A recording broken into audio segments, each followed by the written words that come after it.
When I was young, I was a hoarder. I kept every graded assignment from school.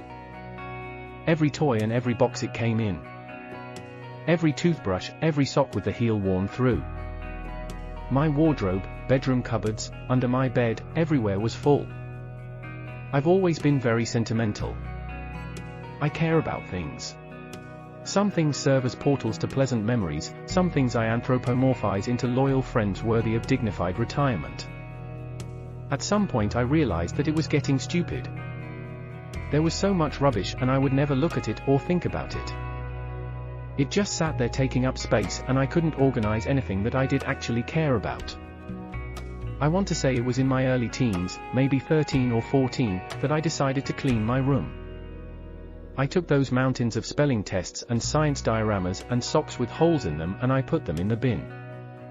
And it hurt. I missed the memories. I felt like I was betraying my loyal friends. Especially when the binman actually came and they were gone forever. But doing that was one of the best things I've ever done. It was the first step to accepting a universal truth. Nothing lasts forever. I hoarded again after that. It was one powerful moment followed by lots of thinking about it and worrying about it, and I wasn't able to willpower my way through it again for a while. But next time I did, it was easier, and it was easier the time after that. Until eventually, I started throwing some things out as soon as it was their time to go. Today, I still have that connection to things. I love them while they're here. But I accept when they're gone. And the lesson has really helped with bigger and more inevitable losses. We got a Labrador when I was 8. He was the best dog in the world, as I'm sure everyone will agree. I was debilitatingly shy through adolescence and that dog was my closest friend. I remember doing the maths when I was young and realizing he would probably die while I was at university. And so I dreaded university. It kept getting closer, and whenever I thought about it, it made me sad. But when my dog did eventually die, I was okay. I cried when they gave him the injection. I cried the next day when I thought about him. But I knew life would go on. And it has. One of the biggest dangers we humans face is getting stuck in the past. We get blinded by the way life has always been, and fail to see the beauty of where life is going. Hedy Lamarr was a Hollywood beauty queen in the 30s, 40s and 50s. Like many beauty queens, Lamarr had a love-hate relationship with attention. She lived passionately in her youth, stringing up numerous brief marriages and affairs, but once she was no longer youthful, she retreated in on herself, living the second half of her life in complete seclusion. Her relationships were maintained almost entirely over the phone. She didn't speak to her eldest son for 50 years. And her only participation in public life were 2 high-profile court cases, in which she sued companies for using her name and image because, now that she wasn't young and vivacious, she couldn't stand the idea of people thinking about her anymore.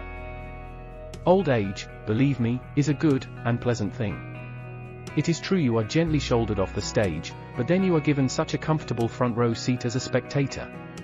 Confucius. You are the center of your own universe for the beginning of your life. You have youth and energy. But the end of those things isn't the end of the world. If you have lived your life right, as you lose your own youth and energy, you are surrounded by the youth and energy of the next generation. You are granted the opportunity to be a mentor, an advisor, a guide. And as difficult as it is for a hedonist to understand, there is nothing more joyful and meaningful than that. We also romanticize the past and catastrophize the future on a larger scale. It's only natural. The world we used to live in definitively didn't kill us, but the world of the future certainly will.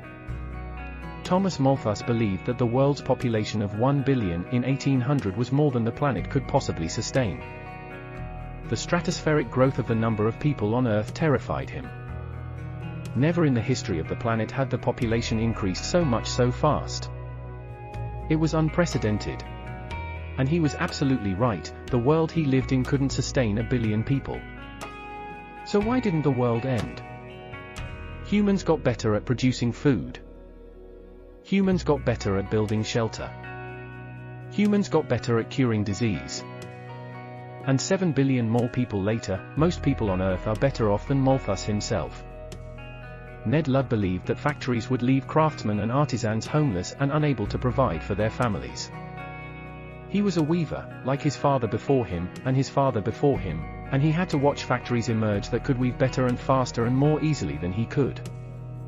And he was absolutely right. If artisan weavers kept on hand weaving, they would not have been able to provide for themselves and their families. So why didn't the world end? His children learned to work in the factories. They made more fabric, and earned more for their work than their father did.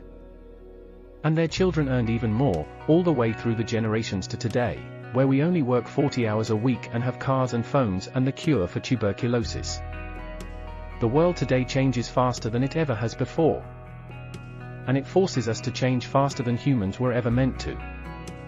It's difficult to let go of what we know and embrace the chaos of not knowing what's going to save us.